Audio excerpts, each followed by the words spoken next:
Witam serdecznie wszystkich jagodowych sadowników. Dzisiaj znajdujemy się w naszym tunelu, w którym przez 4 lata odbywało się Malinowe Faktory w 4 edycjach. Projekt ten, te etapy zostały zakończone. W tamtym roku przez 1 rok w tym obiekcie znajdowały się sadzonki typu Lonkein odmiany Tulamen. Zapadła decyzja, że zrezygnujemy z tej uprawy i założymy plantację w doniczkach. Z prostego względu wielu plantatorów zastanawia się, jak to uprawiać, jak do tego podejść, na co zwrócić uwagę. Więc w tym roku postawiliśmy sobie zadanie, że się z tym wyzwaniem zmierzymy.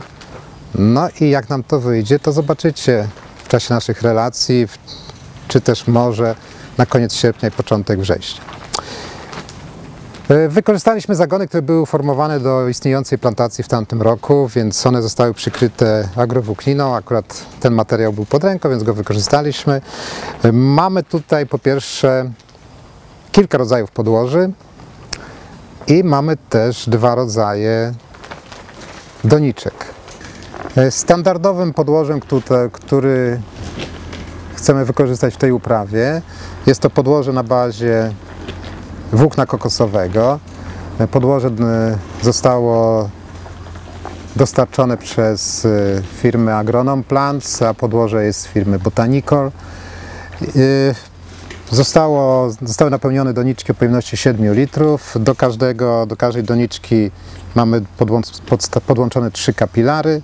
Jak widzicie, doniczki są umieszczone na folii bąbelkowej.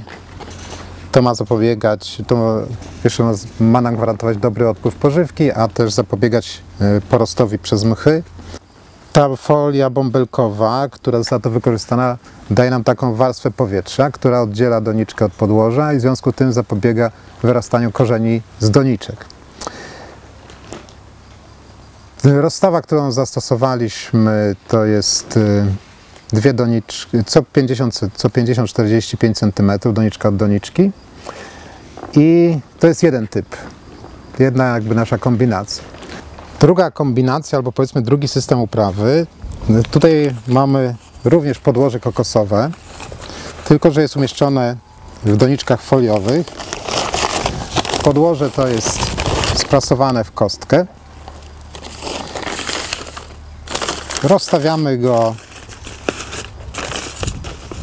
w rzędach, też co 45-50 cm. Jaką ma zaletę takie rozwiązanie?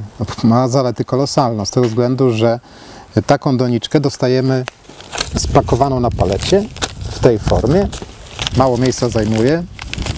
To rozkładamy po plantacji. Następnie tu w środku kostki mamy niewielki otwór, w który wbijamy kapilarę, puszczamy wodę i po około dobie doniczka sama nam wypełnia się podłożem. Czyli oszczędzamy na kosztach pracy, nie trzeba wysyłać pracowników, nie trzeba zatrudniać jakiejś osoby, które napełniają doniczki. A jak to przełoży się na wzrost roślin i czy będą widoczne różnice, to o tym przekonamy się w czasie wegetacji, w czasie rozwoju roślin. Czyli tutaj mamy taki standard, ale w 2 opakowaniach. Co będzie lepsze, czy będzie takie tożsame, albo co kto woli, to będzie można wysunąć wnioski na podstawie tego, co będziemy widzieli w czasie wzrostu. Trzeci rodzaj podłoża, którego uczymy się już drugi sezon, bo tak naprawdę jesteśmy na początku drogi z tym podłożem producenckiej, to jest podłoże z węgla brunatnego. A o tym podłożu mówiliśmy już przy okazji maliny w gruncie, przy okazji zakładanych nasadzeń borówki, a tutaj chcemy go wykorzystać do uprawy tych gatunków, które zamierzamy tutaj uprawiać w tunelu, w doniczce. Podobnie jak w przypadku podłoża na bazie włókna kokosowego, doniczki mamy 7-litrowe i 3 kapilary do doniczki. Podłoże to węglowe zostało specjalnie przygotowane do uprawy maliny. Podłoże węglowe do uprawy borówki różni się pH i to jest ta podstawowa różnica. Podłoże to zostało przed napełnieniem, przed wsypaniem go do doniczek zostało przygotowane, to znaczy było zalane wodą przez 2 bodajże czy 3 doby.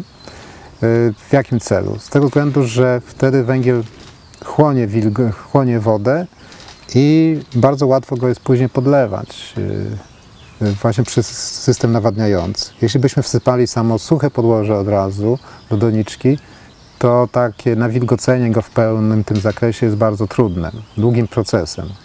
Ten w ten sposób jest szybciej. Jakie będą efekty, jak będą rośliny rosły? Oczywiście o tym się przekonamy w trakcie.